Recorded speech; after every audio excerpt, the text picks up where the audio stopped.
vamos conversando e você vai vendo aí o que você está querendo falar, entendeu? Põe as cartas na mesa. Você é de 51 também, né? Você é de 41? Foi dezembro de 41. Você é mais velho. Quase 40. Eu fui 2 semanas aqui no hospital. Mas eu fiz fala. Supertônica. Supertônica. Supertônica. Música acima de qualquer suspeita. Programa com Arrigo Barnabé. Então, mas aqui como é que é? Eu gravei vários animais. Você trabalhou com esses sons que eles emitem? Então, eu chamo isso de cantos, né? Mas são os pios, e de repente do animal você tem o gargulhar, graguejar, né? Enfim, daí conforme seja o animal. Da voz dos animais, da percepção, da musicalização, da necessidade da música. Edição número 340. Carlos Cater, educador, musicólogo e compositor. Mas aí eu fiz o seguinte, eu achei que o trabalho dentro da sala de aula de educação musical, em particular naquilo que a gente chama amplamente de percepção, estava completamente restrito, ou em geral ele é muito acentuadamente dirigido ao treinamento auditivo. Então você treina o ouvido para escutar melodias, intervalos, essas coisas todas que nós conhecemos bem. Então eu achei que uma contribuição que poderia ser útil na contemporaneidade para a educação musical seria expandir um pouco a ideia da percepção. Quer dizer, o treinamento auditivo seria uma parte pequena do trabalho da escuta, sobre a escuta, ou o trabalho da percepção. Então, para isso, eu peguei diferentes cantos de animais, tem mais de 100 cantos aí no livro. E esse material você já pegou gravado, né? Gravei muito. Não, gravei muito. Já faz uns 15, 20 anos que eu gravo. Então tem coisas gravadas em Tiradentes, tem coisas gravadas em São Paulo, tem coisas gravadas em São Tomé das Letras, enfim, por aí afora. E alguns eu baixei da internet em recursos disponibilizados, né? E com isso eu fiz um trabalho, um jogo de escuta. Então, por exemplo, eu tenho aqui 3 cantos de animais. Tucano, jaó, matracão. Depois essa mesma 3 sons são apresentados no retrógrado. E depois numa ordem entrópica. E daí vai para 4 cantos, para 5 cantos, isso para insetos, para aves, para mamíferos e por aí afora. E você trabalha com alteração de rotação ou não? Não alterei. Não alterei porque eu achei que seria bacana fazer com que as pessoas, no caso as crianças, pudessem ouvir. Né? Exatamente. É um trabalho ao mesmo tempo de apropriação do que a gente chama de ecologia sonora, né? Sim, então, assim, muito legal. E isso daqui é o livro de apoio desse livro maior aqui. Exatamente. Era uma vez, né? Uma pessoa que ouvia muito bem, né?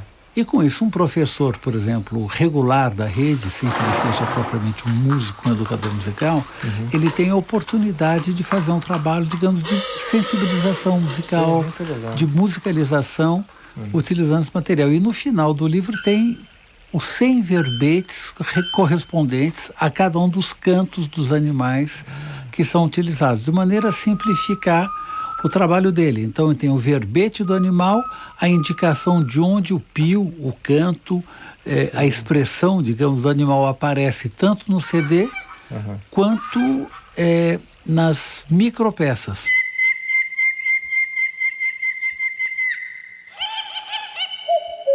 Então, toda a parte de canto com o trabalho de percepção representa, digamos, a abordagem sonora e as micropeças a abordagem propriamente musical.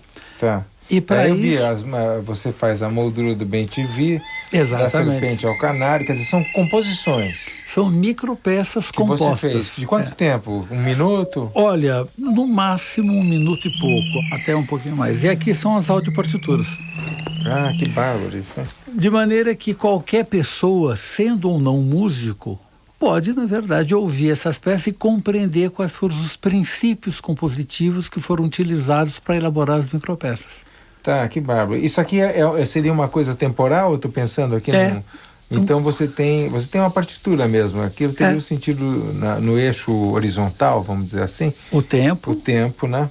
E no eixo vertical teria a sobreposição, os eventos ou acontecimentos musicais. Então eu vou ter pausa aqui entre o 1 e o 2. Exatamente. Quer dizer, pausa entre a cigarra e as abelhas. Exatamente. Depois eu tenho uma pausa entre as abelhas e a volta da cigarra. Exatamente. E a cigarra entra com duas linhas, quer dizer, variação simples, uma variação um pouco mais complexa. Aí você tem o terceiro é o bem-te-vi, aí aparece o bem-te-vi.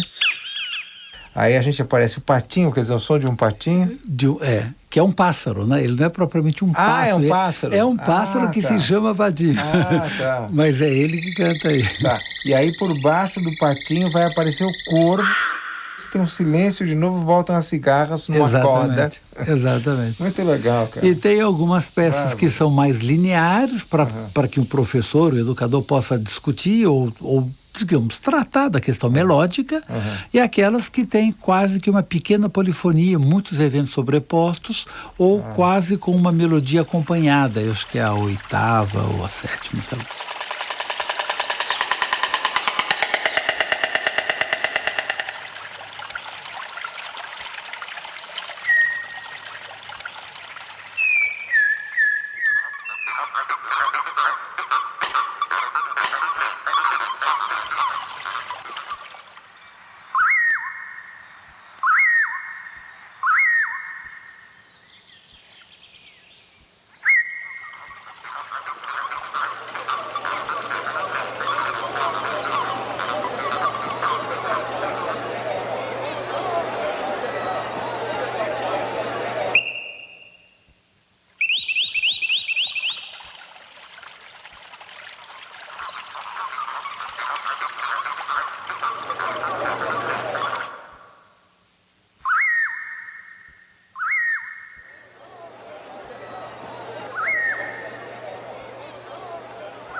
Tem intruso aqui? Micropeça de Carlos Cáter para o livro CD Era Uma Vez, uma pessoa que ouvia muito bem. Musa Editora 2011. Supertônica, Carlos Cáter. Muito legal isso aqui, Carlos. Aqui tem o crocodilo Brahme, o jacaré Rossaga, né? Então, ao final de cada verbete eu coloco digamos, aquilo que seria o que ele faz, né? E quem é que as vocalizações, né, como a gente chama, as vocalizações de cada animal.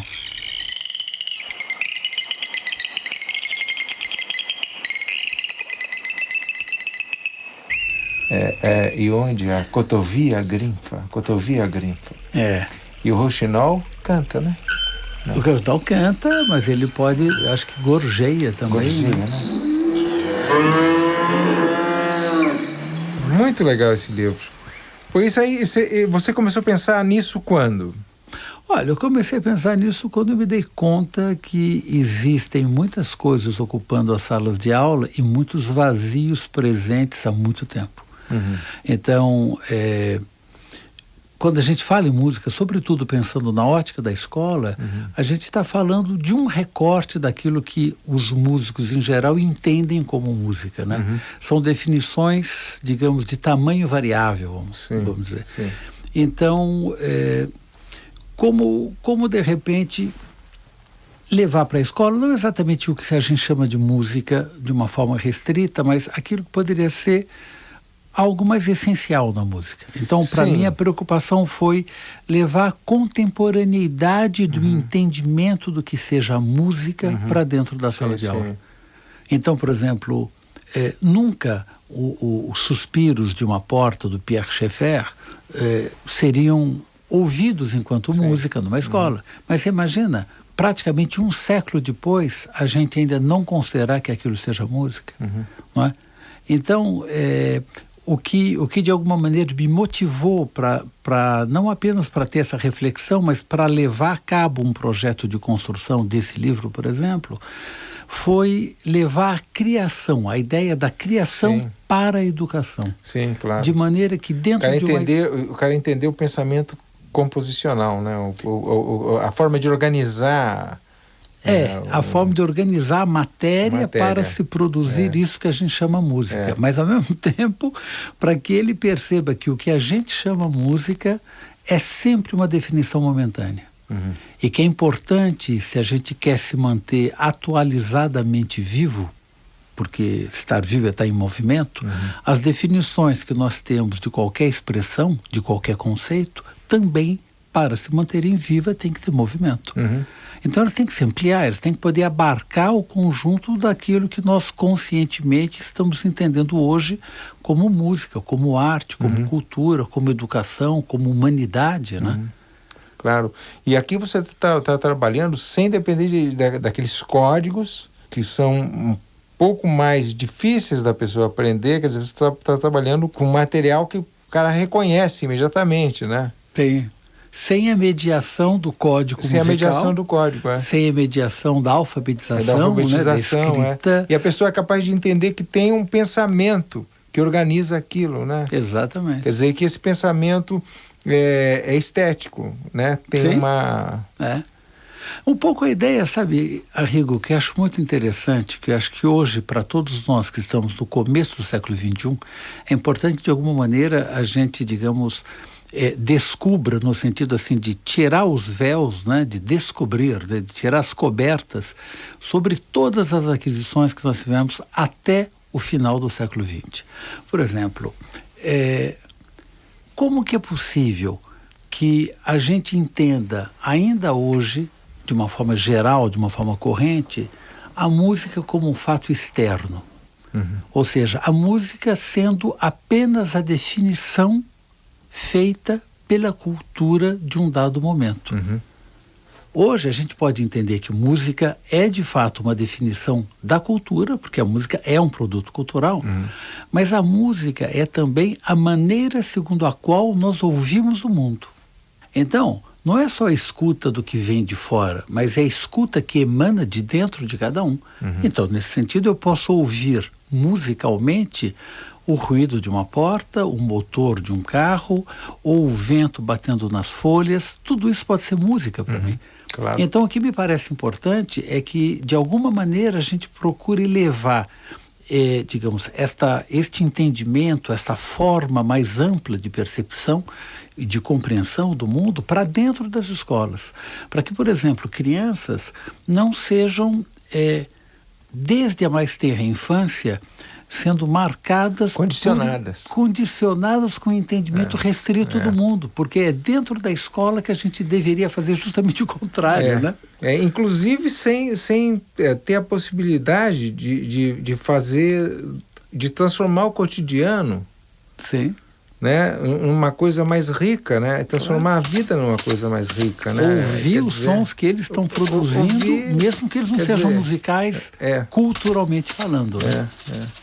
Então isso é uma coisa... E isso foi o que acabou me levando para um trabalho que nem esse daqui também. Supertônica, Carlos Cáter, música da gente.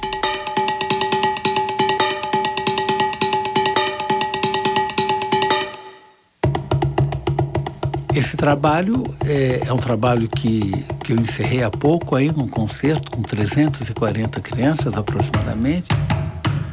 A ideia foi fazer um trabalho de composição coletiva com 340 crianças.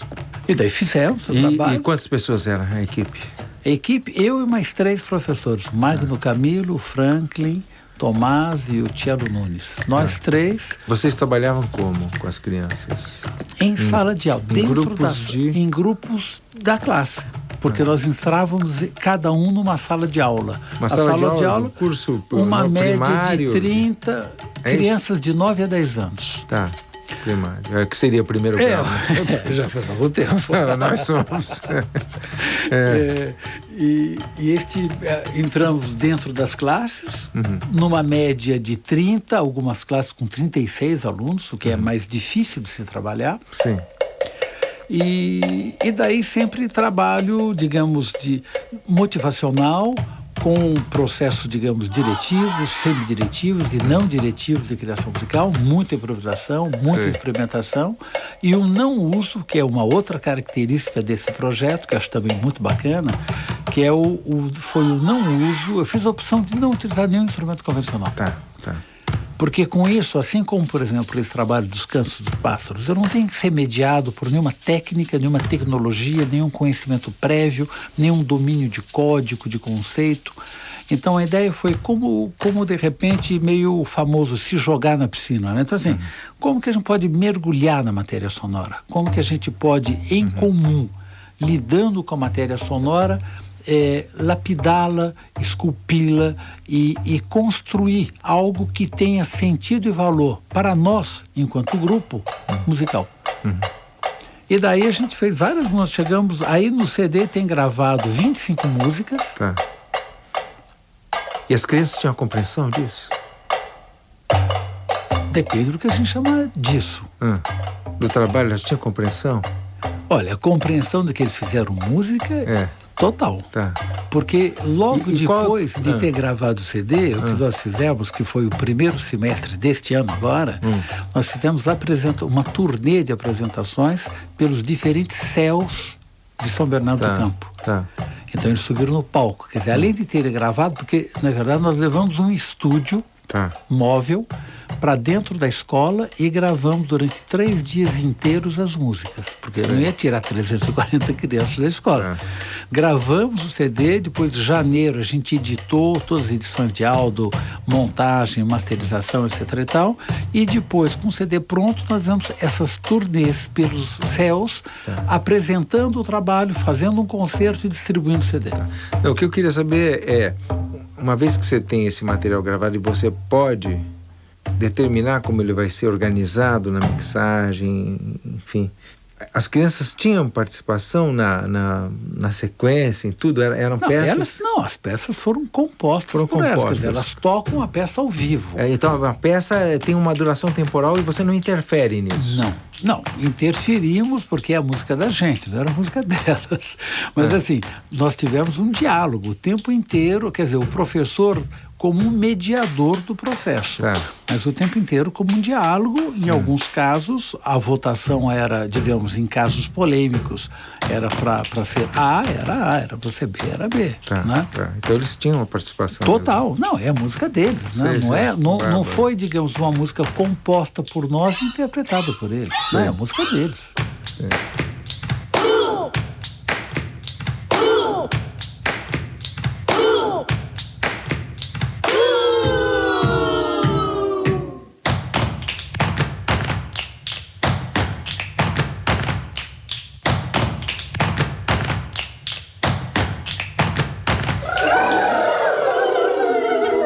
E os nomes eles que deram? Não? Claro, e os nomes, por exemplo, são votados, né?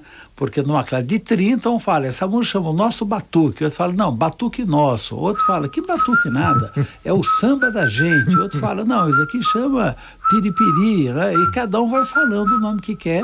A gente anota todos na lousa. Cada um pode falar quantos nomes quiser e pode repetir a votação, que eu posso votar em 10 nomes diferentes. E chegou no final, a gente faz uma matemática. Somamos, o que tem mais é o que ganhou. E foram assim que os nomes foram adotados.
Os Sons do Bairro. Composição coletiva para o projeto A Música da Gente. São Bernardo do Campo, 2013-2014. E esses ritmos brasileiros aqui que tem em seguida é uma aula de... Então, aí, como a ideia é a música da gente, eu achei que era importante fazer o viés criativo, que foi esse das 25 músicas compostas por eles, que nós escolhemos para serem gravadas, porque foram compostas mais do que 25 músicas. Tá. Essas outras 5 músicas, que é o maracatu, baião, ijexá, samba de roda e congo, eu convidei esse percussionista maravilhoso, que é o Ari Colares, e daí a gente elegeu um pouco essas matrizes rítmicas e ele as gravou no estúdio. E depois eu levei isso gravado para dentro da escola, nesses dias que nós passamos lá com o estúdio, e fomos fazendo um contraponto, uma interferência com o material gravado pelo Ari. Então aí é a música da gente no sentido do viés cultural, né? Então em cima dessas matrizes rítmicas da cultura brasileira, né? Reconhecíveis na cultura brasileira, eles participando de uma forma mais lúdica.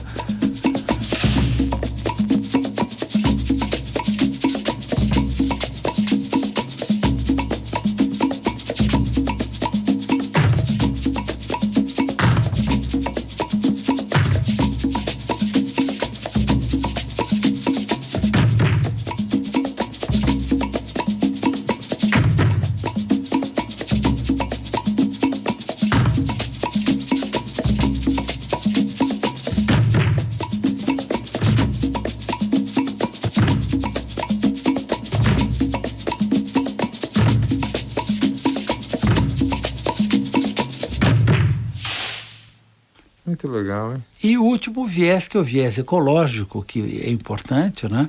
Que são esses pios, esses assobios feitos por um educador social chamado Luiz Passarinho. Ah, ele faz os pios? Ele faz os pios dos pássaros que a gente selecionou, que são os pássaros da região. Tá. De maneira que as crianças possam nomear esses pássaros, saber quais são os pássaros que eles ouvem cotidianamente. Tá. E assim poder... Quer dizer, o cara é um cara que conhece. Ele conhece. Para fazer um pio é difícil, né? É difícil. E ele faz muitos e muito bem. Então ficou com esses 3 viés aí bem Muito evidenciados legal, no CD, né? O viés criativo, o viés cultural e o viés ecológico. Muito bacana.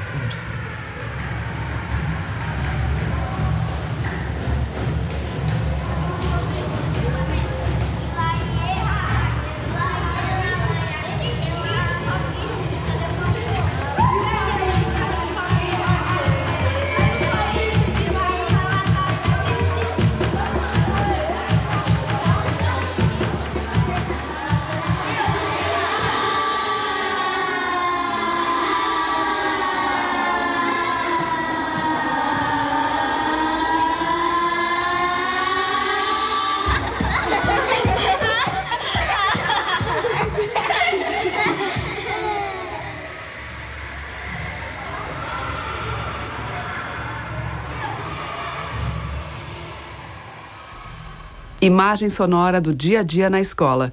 Composição coletiva. A música da gente. Não sei. Parece meio Supertônica. Música acima de qualquer suspeita. Eu lembro de você na época do Ricardo. Você era amigo do Ricardo Rizek, né? Claro. Você era da turma dele, né? Carlos Cater, musicólogo, educador, compositor. Não, na verdade o Ricardo nunca fez a ECA, né? A gente foi amigo, eu e o Ricardo, a partir, assim, bem amigo mesmo, a partir, acho que de 70.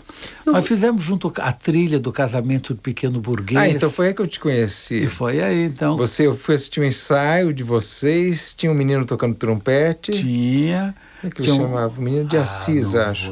O Duda Neves tocando bateria. Exatamente, o Duda Neves da bateria, tinha um rapaz no banjo. O Ricardo de piano.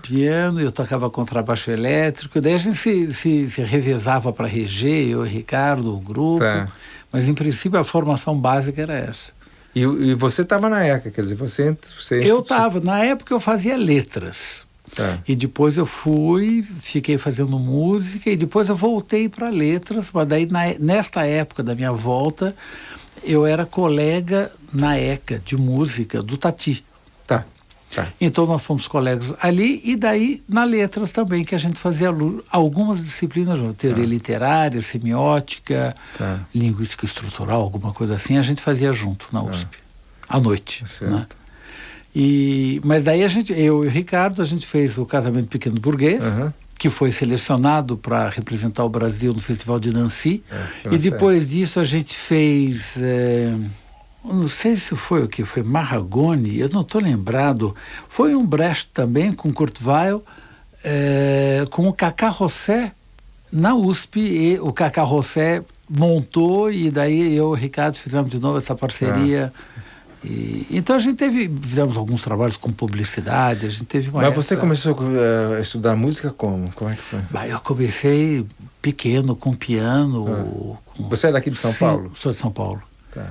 Com 5 anos, mais ou menos, eu estava estudando piano, aqueles pianos que se estudavam na época, né? Sua família clássico. Tinha Minha mãe tocava piano. Até que lá pelos 12 anos, mais ou menos, eu me lancei no violão, descobri alguns acordes que me soavam maravilhosos, né? Porque eu não tinha professor. Então daí eu fui fazendo a incursão no violão, depois na guitarra elétrica. Daí a gente teve um grupo, uma banda. Como é que era? Como é que chamava? Chamava Opus 4, Opus 4. Opus 4? E a gente tocou no Quadrado e Redondo, e a gente tocava... O que é Quadrado e Redondo? Quadrado e Redondo era um programa que tinha na TV Bandeirantes, dedicado à música, e tocávamos nós e os Mutantes. Os Mutantes moravam, o Serginho Arnaldo, na Pompeia, e eu morava na Lapa com mais algumas pessoas do grupo. Então daí a gente saía, passava, pegava ele, porque eles eram menores de idade, acho que só a Rita era mais velha, mas a Rita não tinha carta. Então a gente passava, pegava eles, e a gente ia lá para a TV Bandeirantes, que era no Morumbi, e foi o primeiro programa que fazia tudo com playback, né? E era um estúdio maravilhoso. Para nós foi uma oportunidade belíssima. Como com playback? A gente gravava em estúdio, porque antigamente... Vocês gravavam e depois dublavam? E depois dublavam. Tá. Não era ao vivo? Não era ao vivo. Então era uma coisa que tinha Tinha mais cuidado. Não ficou bom, repetia, ajeitava, pega a partir daqui ou dali, enfim, como se fosse... E o que era o repertório? Eram coisas que vocês compunham? Não tinha... Era uma época onde a música autoral... Talvez para as pessoas mais consagradas, né? Que não era o nosso caso, naturalmente. Mas a gente tocava Beatles, tocava música um pouco na época, quando a gente fazia os bailinhos. Nós éramos quatro. Opus 4. Opus 4, claro. Mas a gente chegou a fazer abertura de show da Vanderleia, tocava com a Vanderleia, fizemos show com a Vanderleia. No Paulistano, que foi essas experiências marcantes, assim, pra gente, que tinha 18 anos, 19 anos, sei lá que idade que eu tinha, e era um público, sei lá, 4.000, 3.000 pessoas, uma coisa muito impactante. E a gente tocou muito tempo numa boate chamada Cave. Lembro da Cave, era um lugar famoso, né? Que era o Luiz Vassalo, Luizinho Vassalo, que era o dono da Playboy. Ele tinha uma rede de boates, né? E no Cave, que era onde ia o Roberto Carlos de vez em quando, a Vanderlei de vez em quando, o Erasmo, o Condé Boys, o Jorge Ben. E lá a gente tocava à noite e em feijoadas de domingo. Então, mas lá... todo dia ou não? Vocês tocavam alguns dias? Não, a gente tocava só nas quintas. O resto era música gravada, né? Mas a gente tocava na quinta e às vezes no sábado. E no domingo nas feijoadas, que eram às 2, 3, 4 horas da tarde de começar. E lá a gente acompanhou, sei lá, Golden Boys, a gente acompanhava Jorge Ben, acompanhava como é que chama? Almir, que cantava o Negro Gato, eu sou o Negro Gato. Ele era o primo do Roberto Carlos, que era Almir alguma coisa, tampouco eu lembro o nome dele. A gente acompanhava ele, e a gente acompanhava uma pessoa que era muito curiosa, muito interessante, uma grande figura chamada Prini Lopes. Eu lembro do Prini Lopes. Lembro. A gente acompanhou, a gente fez muitos shows com ele. Porque ele estourou aqui no Brasil, né? Não apenas em São Paulo, porque foi a época do La Bamba, do Tri Lores. E daí ele era a versão brasileira. Ele era a versão brasileira. Então daí o pessoal chegava para mim, eu queria o La Bamba. Daí eu falei assim, você quer o La Bamba do Trini ou do Prini?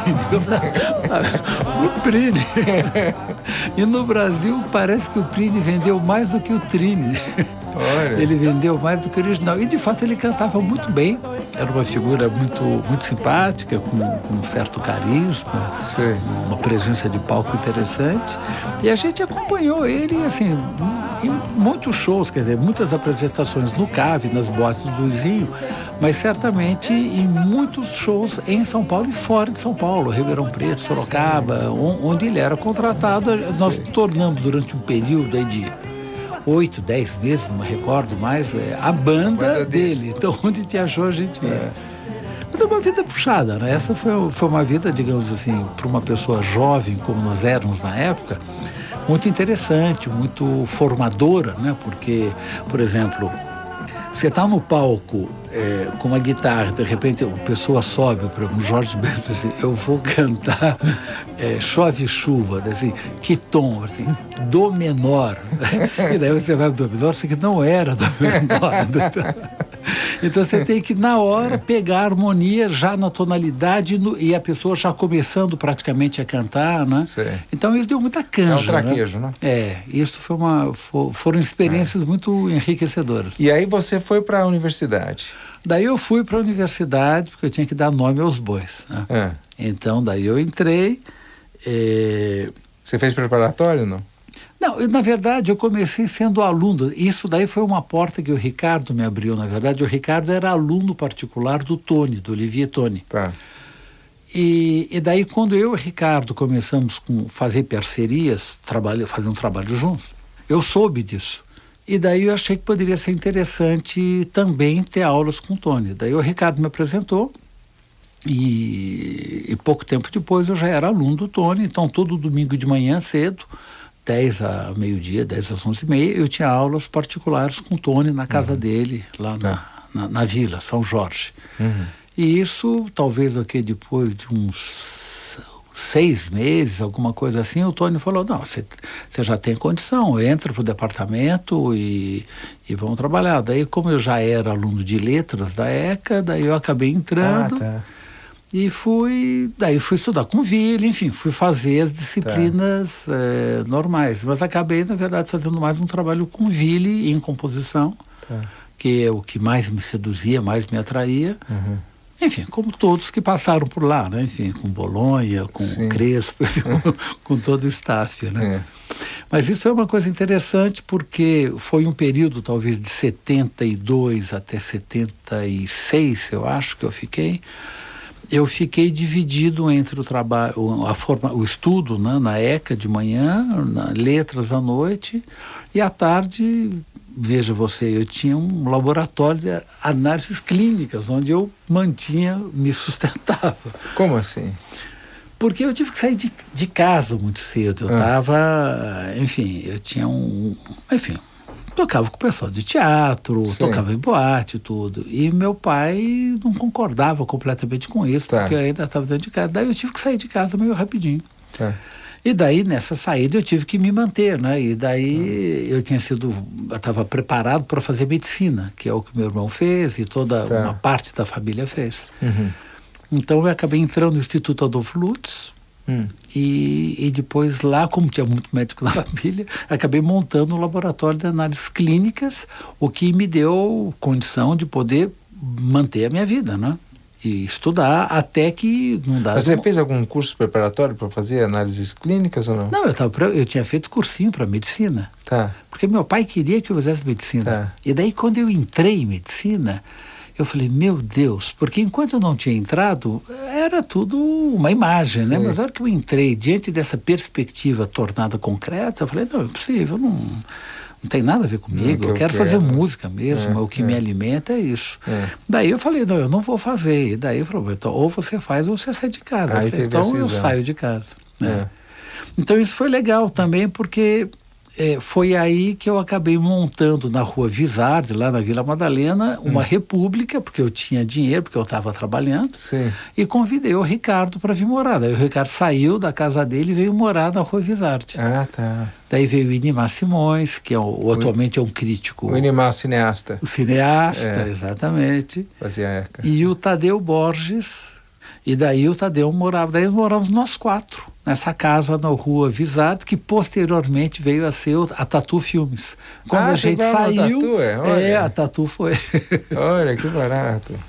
E foi muito interessante, porque naquela época, como a gente tocava com teatro, ou a gente fazia esses trabalhos, daí vinha a Maria Alice Vergueiro, ela já saía dos ensaios e vinha completamente vestida no personagem. Sim. Ela vinha como uma rainha da Inglaterra, com uma coroa, com um manto.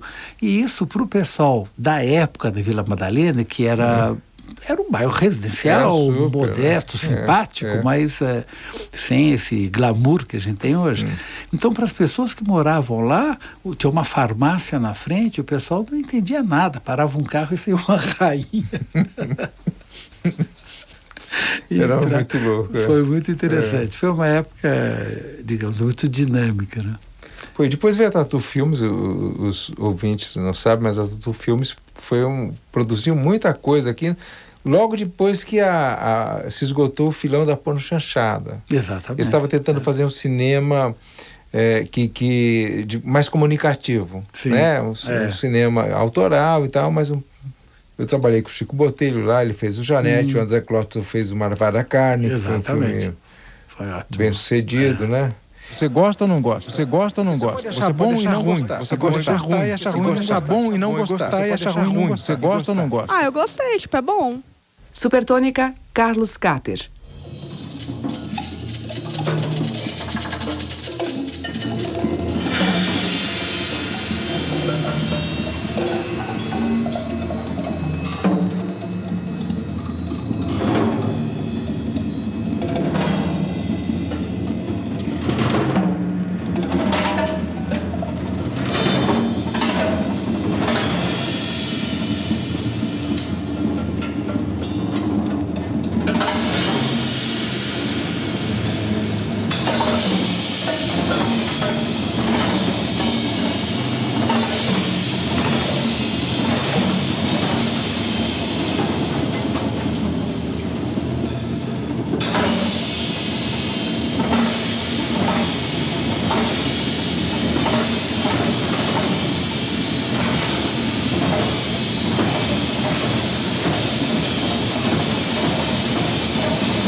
Percursos, de Carlos Cáter. Fragmento. Interpretação do Piap, sob a direção de John Bowdler, 1983. E aí você, Carlos, foi a coisa da área pedagógica, como é que foi? Olha, a área pedagógica para mim começou, assim, concretamente como uma questão importante. No final da USP, em 75 e 76, eu fui trabalhar na FEBEM, junto com o Vitor Flusser. E na FEBEM, nós dirigimos a parte de música dentro de um departamento chamado de cultura, que ele tinha atividades esportivas, etc. e tal, tudo. E lá, pela primeira vez, quer dizer, na FEBEM, quando a gente entrou, a Polícia Militar estava presente. A FEBEM daquela época, bastante diferente da FEBEM de hoje. E se a FEBEM de hoje, às vezes, pode nos incomodar de alguma maneira, a FEBEM de ontem, por assim dizer, era incomparavelmente pior, era uma coisa indescritível. A presença dos militares, aquilo era realmente uma prisão, e eu presenciei coisas chocantes, né? Então, teve uma pessoa que, a meu ver, muito importante, chamado Mário Altenfelder, ele era o secretário de Bem-Estar Social, em 1975, 6 e 7, e ele que fez essa passagem da FEBEM para uma FEBEM desmilitarizada e com atividades, digamos, de cultura, de esporte, que pudessem, nesse sentido, assegurar uma qualidade de vida maior para aqueles que estavam dentro das FEBEMs. Tentar recuperar algo. De alguma maneira, oferecer atividades que pudessem ser construtivas, prazerosas, que restaurassem a autoestima, que dessem um sentido na vida, quem sabe mesmo abrisse alguma perspectiva futura profissional, ou o que quer que seja, né? Ou pelo menos estabelecesse vínculos ou laços mais equilibrados dentro das FEBEMs. Porque as FEBEMs, na época, eu não sei exatamente como que se dá hoje, mas na época a gente tinha o que a gente chamava de UT e UE. As UTs eram as unidades de triagem e as unidades de educação, as unidades educacionais. As educacionais eram mais tranquilas, de certa forma. Mas as UTs, que eram do quadrilátero do Tatuapé, que foi onde a gente trabalhou mais pesadamente, porque eram os pontos de maior urgência de trabalho, como o T4, o T3, o T2, tinha que fazer alguma coisa com essas pessoas, e no caso nós acabamos estando na situação de ter a oportunidade de propor algo. Mas nós éramos jovens, né? Jovens da classe média que haviam feito a USP, e no começo eu fui levar algumas peças de percussão, né? Para tentar trabalhar, e meio rapidamente eu me dei conta que isso nunca poderia ocorrer. E, de fato, logo em seguida eu comecei a ter a ideia, então, de montar uma escola de samba. E daí eu tive que aprender um pouquinho de uma escola de samba, o que era a ala das cabrochas, os passistas, como é que monta a bateria, como é que agita os ritmos. E foi um momento maravilhoso, porque eu aprendia enquanto eu estava propiciando, estimulando ou motivando a montagem de uma, que claramente eles tinham as suas próprias concepções, e o trabalho foi, digamos, aos trancos e barrancos, porque tinha muita violência. Para você ter uma ideia, no começo, os jovens ficavam num pátio interno que eles chamavam de quadra. Então tinha uma porta de madeira e ferro, de talvez 8 centímetros de espessura, como se fosse uma porta da Idade Média, e era aberta a chave por um guarda, porque mesmo com a saída dos guardas, os vigias, durante um tempo, não armados, mas eram ainda da Força Militar. E daí eu entrava e eles trancavam a porta atrás. Daí eu estava num pátio onde tinha 180 jovens. Sei. E daí eu tinha que fazer um sinal para poder chamar a minha turma, que era de 20, 30, e uns vinham, outros não vinham, uns vinham ressabiados, outros ressabiados nunca vinham porque não era da turma, mas me olhavam. Quem é você, o que você está fazendo aqui, etc. e tal. Então, sempre uma relação muito tensa. E com isso, acho que, de alguma maneira, se criou a consciência de que o mundo era muito mais amplo do que eu tinha até então percepção, e que, de repente, um trabalho com música, um trabalho com educação musical, ele tinha que ser mais amplo do que eu sabia, do que eu tinha conhecido até aquele momento. E, por outro lado, a necessidade imensa da música, a necessidade da música mesmo, sabe essa coisa? A gente fala com muita rapidez, eu diria. Mas a música existe desde tempos remotos. É verdade, mas algumas vezes acho que a gente tem que parar e se lembrar que, quando a gente diz isso, nós estamos dizendo que a música é, na verdade, o processo de evolução da consciência humana através dos sons. E que isso que nós chamamos hoje, para nós, sensibilidade, gosto, afinidade, prazer, tudo isso se construiu há milhões e milhões de anos. Né? Quer dizer, se você lembrar que Lucy